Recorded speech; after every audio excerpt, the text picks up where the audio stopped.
ओम नमो भगवते वासुदेवाय। ओम नमो भगवते वासुदेवाय। ओम नमो भगवते वासुदेवाय। ओम अज्ञानतिमिरान्धस्य ज्ञानाञ्जनशलाकया चक्षुरुन्मिलितं येन तस्मै श्रीगुरवे नमः। श्रीचैतन्यमनोभीष्टं स्थापितं येन भूतले स्वयं रूपकदा मह्यं ददाति स्वपदान्तिकं। वन्देऽहं श्रीगुरो श्रीयुतपदकमलं श्रीगुरून् वैष्णवांश्च श्रीरूपं साग्रजातं सगणरघुनाथान्वितं तं सजीवम् आद्वैतं सावधूतं परिजनसहितं कृष्णचैतन्यदेवं श्रीराधा कृष्णपादान् सागणललिता श्रीविशाखान्वितांश्च हे कृष्णकरुणा सिन्धु दीनबन्धो जगत्पते गोपेशा गोपिकान्ता राधाकान्ता नमोऽस्तुते तप्तकाञ्चन गौराङ्गी राधे वृन्दावनेश्वरी वृषभानुसुते देवी प्रणमामि हरिप्रिये वाञ्छाकल्पतरुभ्यश्च कृपा सिन्धुभ्येव च पतितानां पावनेभ्यो वैष्णवेभ्यो नमो नमः। जय श्री कृष्ण चैतन्य प्रभु नित्यानंद श्री अद्वैत गदाधर शिवासादि गौर भक्त वृंद हरे कृष्ण कृष्ण कृष्ण हरे हरे हरे राम राम राम हरे हरे।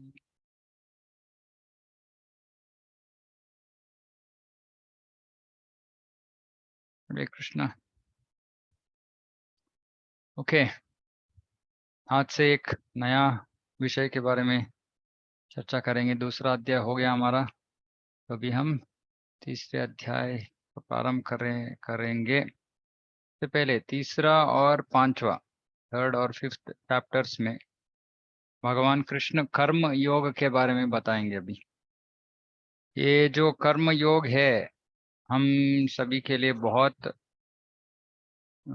मुख्य है, क्योंकि कर्म किसके लिए है? कर्म जो गृहस्थ आश्रम में है उनके लिए है। तो ये मैं तो पहले भी बोल चुका हूँ मैं। अ,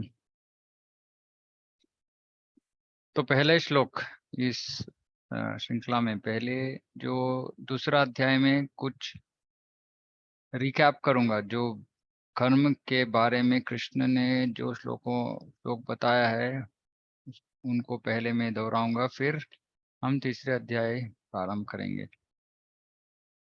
सो दूसरे अध्याय में कृष्ण पहले बोलते हैं स्वधर्म के बारे में, बताते हैं स्वधर्म।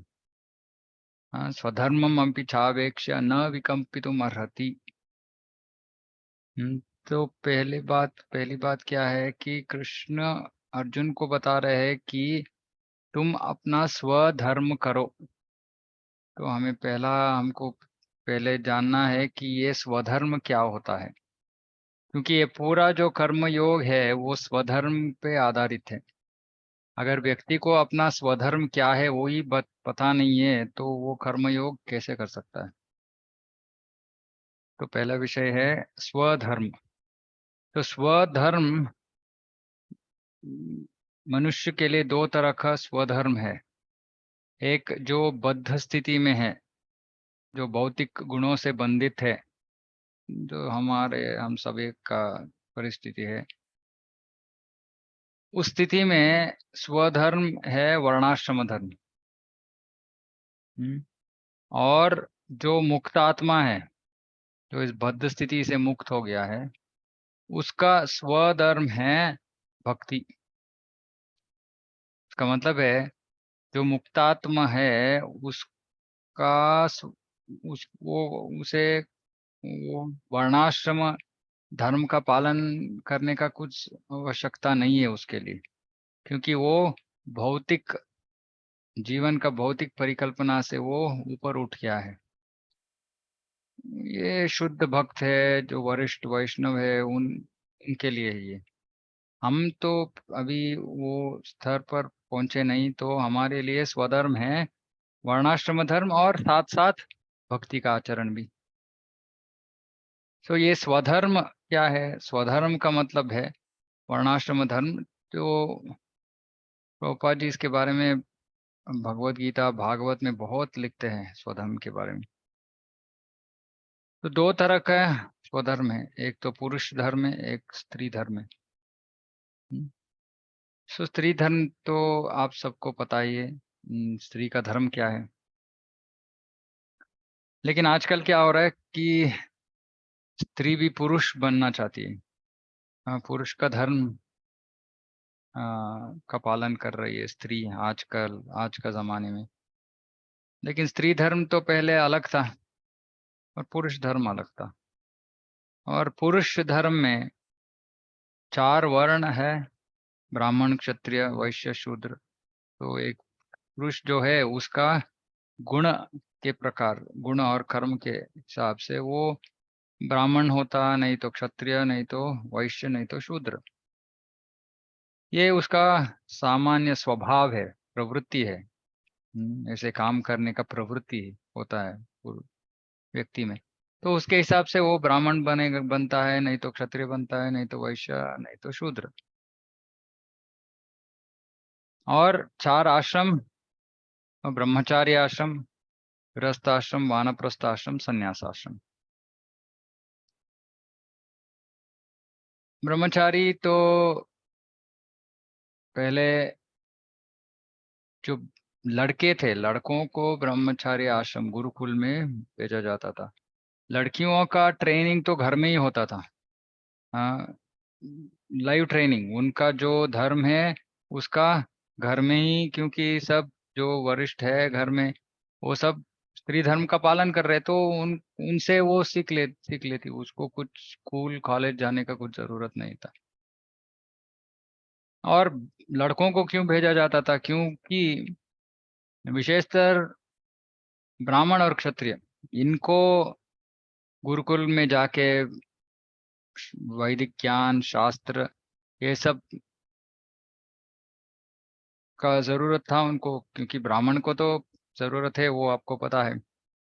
क्षत्रिय के लिए भी ये जरूरत था, जरूरी था। क्यों? क्योंकि अगर वो शासन कर रहा, कुछ राजा है, कुछ ये है वो है, उसको धर्म के बारे में जानना आवश्यक था।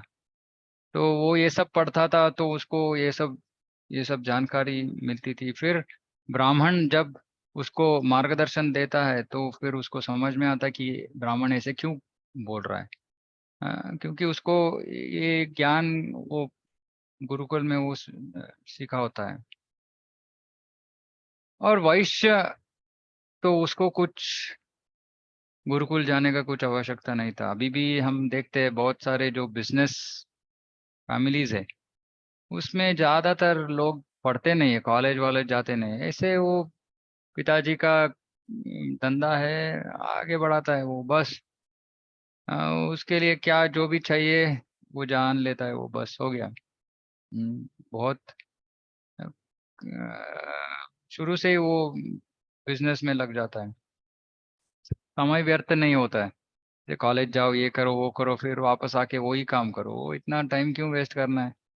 सीधा काम करो।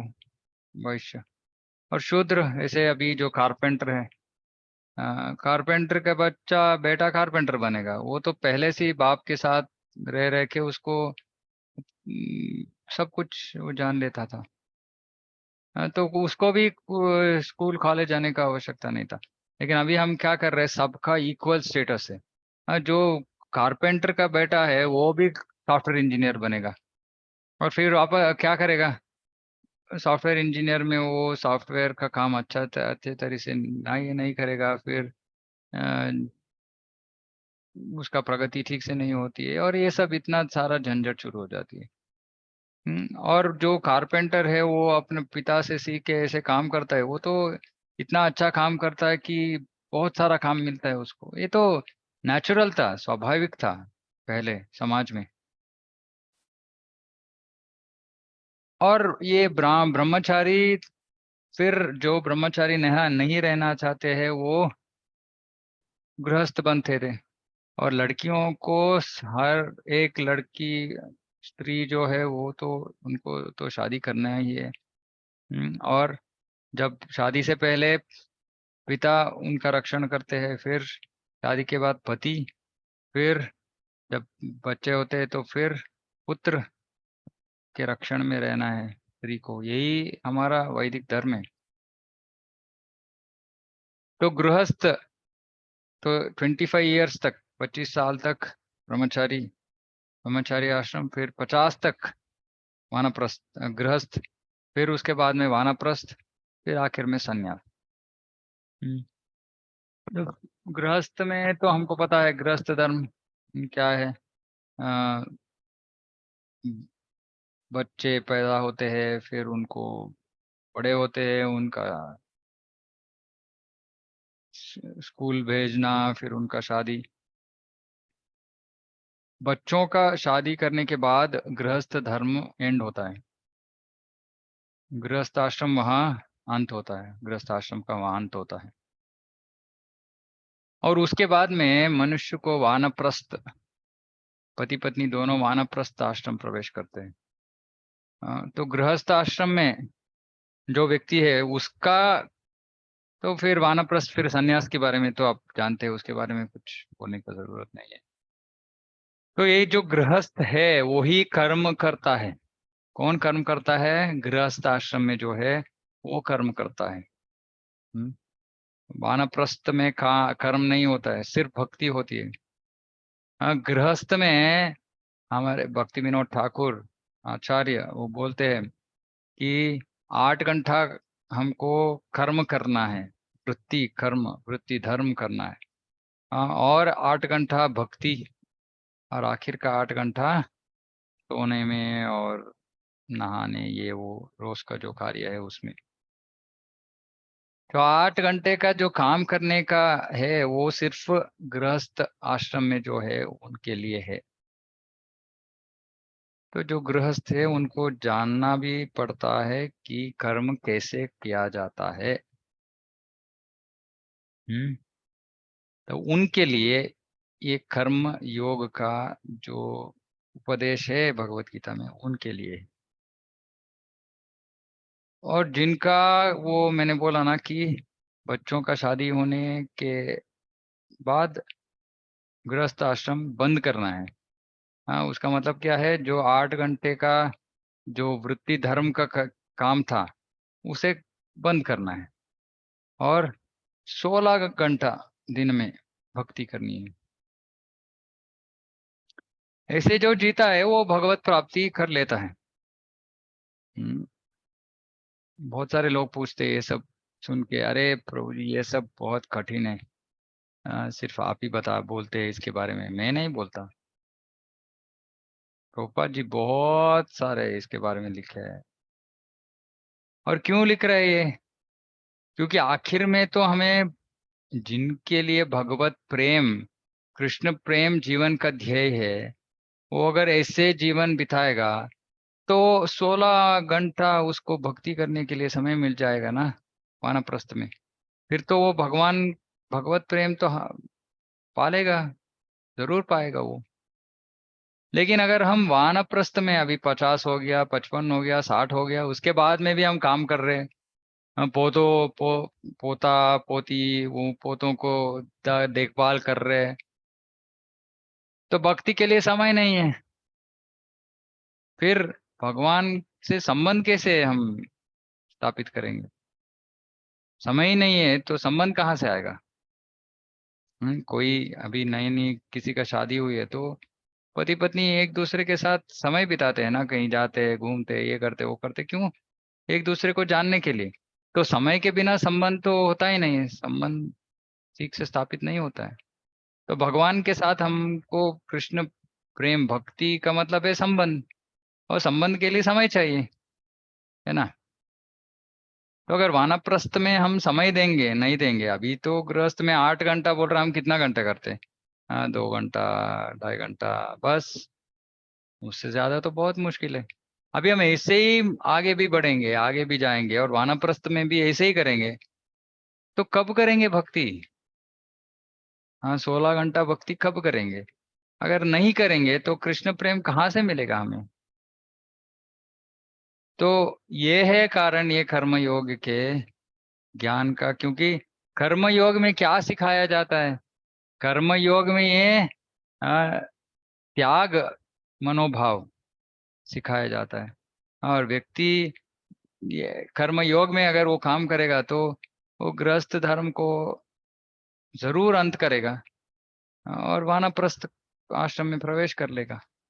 क्योंकि उसको पता, उसको बताया गया है कि कैसे काम करना है, किस मनोभाव से काम करना है। और वो वैसे ही काम करेगा। तो ये उद्देश्य है इस कर्म योग का। लोग इसको समझते नहीं, वो ऐसे ये ऐसे मैं जीवन भर काम कर सकता हूँ, नहीं। नहीं।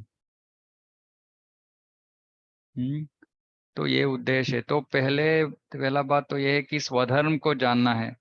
हमको अपना स्वधर्म के बारे में जानकारी मिलना जरूरी है। फिर उसके बाद में कृष्ण दूसरे अध्याय में बताते हैं, अतः चेत त्वम क्या है वो श्लोक,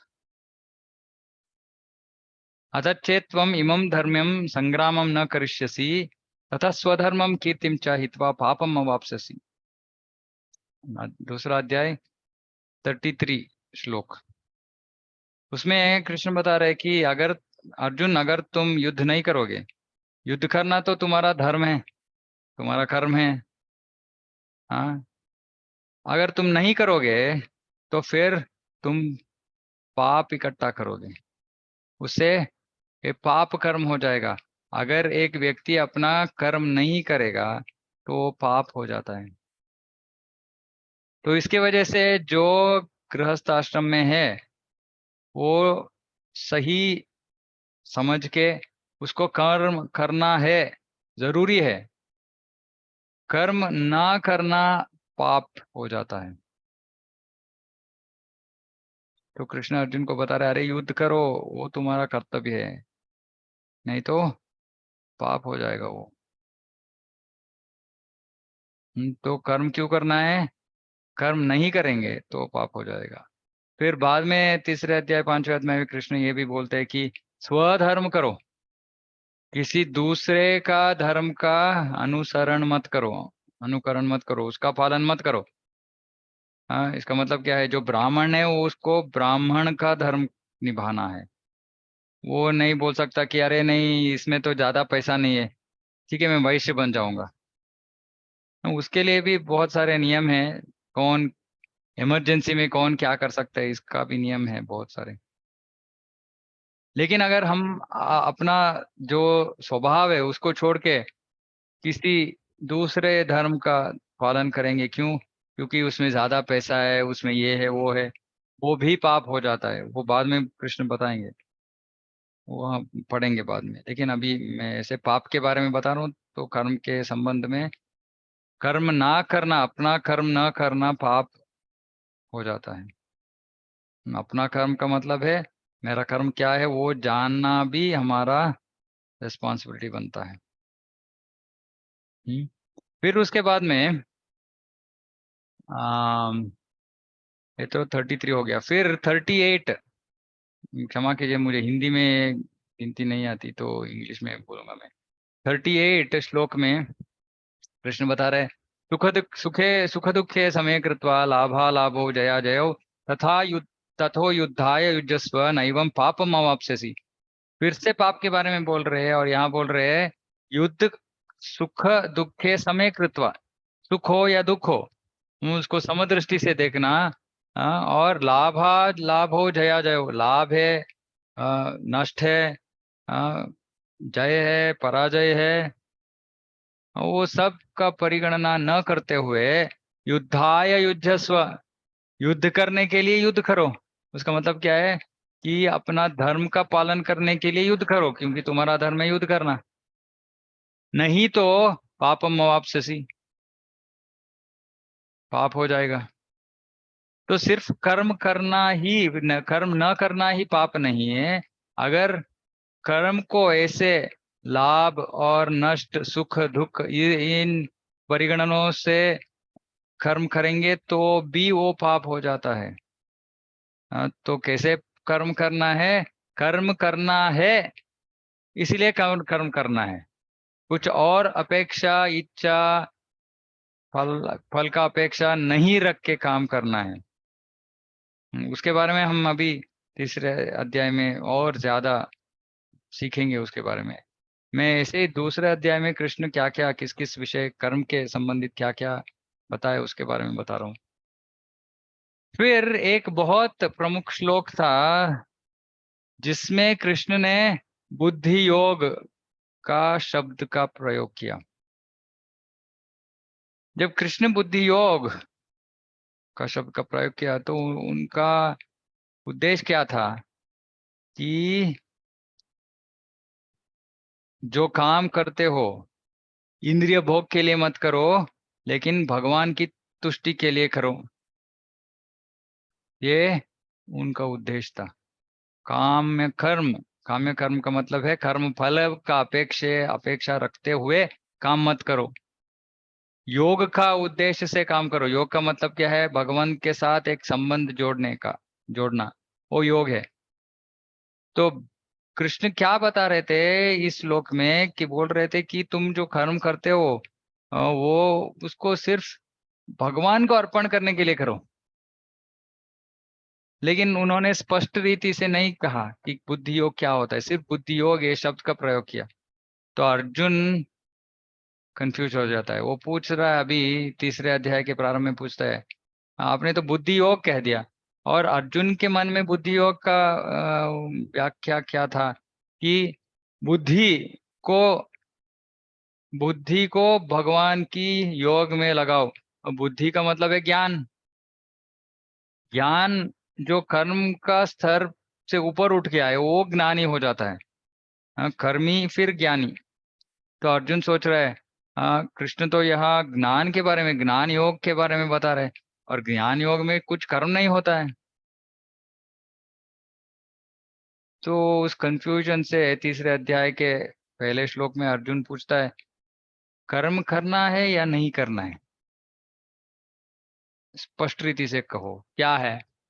तो ऐसे मुझे ऐसे बुद्धि योग बोल के मैं तो कंफ्यूज हो गया। तो ये बुद्धि योग का जो श्लोक है उसी के कारण ये तीसरे अध्याय का वहीं से तीसरा अध्याय प्रारंभ होती है कि ये बुद्धि योग क्या है। मुझे ज्ञान करना है या कर्म करना है। हम्म। और आगे जाके दूसरा अध्याय में कृष्ण बहुत ये फेमस श्लोक है 47। हाँ, कर्मण्येवाधिकारस्ते माँ फलेषु कदाचन माँ कर्म फल हेतु माँ ते संगोस्त्व कर्मणि। कर्म कैसे करना है उसके बारे में कृष्ण यहाँ बता रहे हैं कि तुमको सिर्फ कर्म करने का अधिकार है। कर्म फल के ऊपर तुम्हारा कुछ अधिकार नहीं है। इसका मतलब क्या है? जो मिलेगा सो मिलेगा। इसके आधार पर, तुम्हारा कर्म फल के आधार पर तुमको जो मिलने वाला है वो मिल जाएगा। और माँ कर्म फल हेतु, हेतु कारण, तुम ही वो कर्म फल का कारण हो ऐसे मत सोचो। और कर्म ना करने का आसक्ति भी मत रखो। उसका मतलब है कर्म करो, फल का अपेक्षा बिना रखते हुए, न रखते हुए कर्म करो। और जब कर्म कर रहे हो ये मत सोचो कि तुम ही उस कर्म का हेतु हो या कारण हो। ऐसे कर्म करो। तो ये एक सूत्र है। अगले आगे जाके वही दूसरे अध्याय में कृष्ण बताते हैं कि योगस्थ कुरु कर्माणि संगम त्यक्त्वा धनंजय सिद्ध्या सिद्ध्यो समभूत्वा समत्वम योग उच्यते। जब तुम ऐसे संगम त्यक्त्वा, उसका मतलब है अनुराग, अटैचमेंट छोड़ के, अगर यश है, पराजय है, इसे बताया गया पहले, लाभ है नष्ट है, सबका परिगणना छोड़ के समत्वम, समचित्त से काम करो। इसको योग कहते हैं। तो इसको तकनीकी इसमें बोलते हैं कि निष्काम कर्म योग बोलते हैं। निष्काम, बिना कुछ काम रखते हुए, इच्छा रखते हुए कर्म करना। तो इन सब विषयों के ऊपर अभी और ज्यादा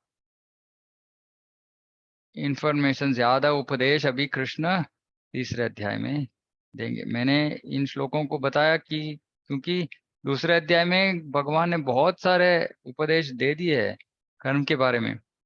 लेकिन वो संक्षिप्त उपदेश है। अभी विस्तृत रूप से वो तीसरे और पांचवें अध्याय में बताएंगे। ठीक है, तो पहले बात तो मैंने बोला कि स्वधर्म, दूसरा है आश्रम, तो इसको कृपा करके याद रखिए। आश्रम ये बहुत बहुत मुख्य है। कितने भक्त है यहाँ जो कृष्ण प्रेम पाना चाहते हैं इसी जीवन में। तो मतलब है आपको और एक और एक बार जन्म लेके इस भौतिक जगत में भौतिक इंद्रिय भोग करने के लिए आने का इच्छा नहीं है। हाँ, वो सब भक्तों के लिए ये बहुत अत्यंत मुख्य एक स्टेज होता है भक्ति जीवन में, कि वो गृहस्थ से वानप्रस्थ प्रवेश करे। अगर हम ये नहीं करेंगे, हमारे आजकल इस्कॉन में ये सब इन सब विषयों के बारे में कोई बताता नहीं, क्योंकि उनको डर है कि लोग भाग जाएंगे। भाग जाना एक विषय है, लेकिन भगवान के तरफ भागना वो इम्पोर्टेंट है ना। हाँ, और ऐसे अगर हम नियम पालन करेंगे तो हम भगवान के तरफ भागेंगे। और बाकी जो इस इन नियमों को पालन नियमों का पालन नहीं कर रहे, वो स्लोली आ रहे हैं और हम भाग रहे हैं। हम्म, तो नियम पालन करना हमको स्लो नहीं करेगा, फास्ट करेगा। हम और ज्यादा फास्ट जाएंगे भगवान के ओर। तो ये वानप्रस्थ बहुत बहुत महत्वपूर्ण स्टेज है हमारे जीवन में। तो कृपा करके इसको मन में थोड़ा गंभीर रीति से रूप से लीजिए इसको, और गृहस्थ आश्रम को खत्म करने के बारे में सोचिए। ये तो एक विषय है। अभी आज मैं यहीं खत्म करूंगा क्योंकि 9 बज गया। अगले क्लास से हम तीसरे अध्याय का श्लोकों का प्रारंभ करेंगे। ये कर्म योग के लिए एक इंट्रोडक्शन था। क्यों कर्म योग क्यों इम्पोर्टेंट है हमारे लिए, है जो गृहस्थ आश्रम में है उनके लिए ये इम्पोर्टेंट है। तो कृष्ण क्या बोलते हैं इसके बारे में हम अगले क्लास से सुनेंगे। 2 अध्याय है, तो कृपा करके मैं सबसे पहले से मैं रिक्वेस्ट कर रहा हूँ कि आप नोट्स लिखिए, नोट्स बनाइए, एक बुक लिखिए। जो भगवत गीता में जो बहुत मुख्य विषय है उसके बारे में उसको लिखिए। फिर बाद में उसको देख के आप वो उपदेश को, अभी भगवत गीता का उद्देश्य क्या है कि हम उन विषयों को हमारे जीवन में लेके आए, उसका उनका पालन करें। अगर हम भूल ही जाएंगे कि कृष्ण ने क्या बताया, फिर हम कैसे पालन करेंगे। तो लिखना बहुत बहुत महत्वपूर्ण चीज है। लिखिए, फिर उसको फिर देखिए, ओ कृष्ण ये बता रहे, हाँ कृष्ण ये बता रहे, मैं तो नहीं कर रहा हूँ। ठीक है, प्रयास करूंगा, अभी आज से प्रयास करूंगा कि इस अंश को मेरे जीवन में पालन करने का प्रयास करूंगा। हाँ, तो नोट्स लिखना बहुत बहुत इम्पोर्टेंट है। तो कृपा करके लिखिए, क्योंकि अभी तक तो जनरल था, दूसरा अध्याय तक तो सामान्य विषय, बहुत सारे विषयों के बारे में कृष्ण ने बताया। हाँ, अभी और डीप जाएंगे। तो बहुत सारे उपदेश रहेंगे और हम भूल जाएंगे, तो लिखना इम्पोर्टेंट है। ठीक है, तो मैं यहीं समाप्त करता हूँ। किसी का कुछ प्रश्न है तो आप पूछ सकते हैं।